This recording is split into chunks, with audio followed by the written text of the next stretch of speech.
c'est encore nous. Aujourd'hui, on a encore fort à faire avec le verbe faire. On va vous parler des différents sens qu'il peut prendre et des nombreuses façons de l'employer. Pour commencer, sa signification.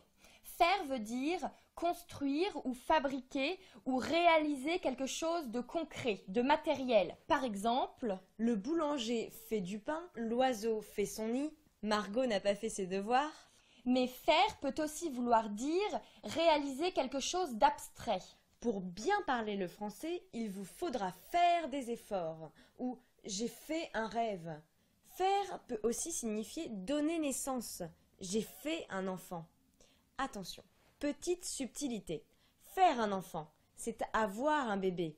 Mais faire l'enfant, c'est se comporter comme un enfant. Ici, l'article modifie le sens du verbe faire. Manon, cesse de faire l'enfant, mais ne fais pas la belle pour autant. Faire la belle ou faire sa belle, comme Manon, signifie faire du charme dans le but de séduire. Par contre, faire le beau se dit d'un chien qui se tient sur les pattes arrière pour réclamer un sucre, plus rarement d'un garçon qui essaye de séduire. Ils ont d'autres techniques pour plaire, d'après ce que m'a dit Margot. Tu veux nous faire croire que tu ne sais pas comment font les garçons pour plaire? On ne me la fait pas à moi. Autrement dit, je ne te crois pas. Toujours à propos de faire et de belle, lorsqu'on dit se faire la belle, cela peut avoir le sens de fuir ou s'échapper. Le prisonnier s'est fait la belle, il s'est évadé.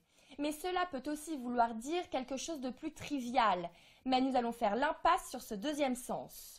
Faire l'impasse, c'est-à-dire que nous ne vous en dirons pas plus.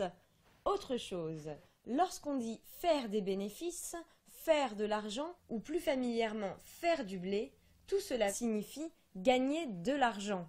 Et lorsqu'on a fait beaucoup d'argent, on peut aller faire un plein au supermarché ou faire le plein à la station-service. Ou faire le marché ou faire ses courses, c'est-à-dire acheter tout un tas de trucs. Et ça, on aime bien avec Manon. Hein, Manon? Manon? Manon? Ah oui, ça t'a fait tout drôle quand la vendeuse t'a dit qu'elle ne faisait plus ce genre d'article. Manon, tu ne vas pas en faire tout un plat. Arrête de faire la tête. Fais-moi plaisir. Fais-moi un joli sourire. Voilà, c'est mieux. Vous l'avez compris, avec le verbe faire, on peut faire et dire beaucoup de choses en français. Et si ça vous a plu, on pourra se faire une autre séance. Faire, défaire et refaire, tout ça on sait faire et sans trop s'en faire. Allez, salut! Salut. Alors, qu'est-ce qu'on fait maintenant?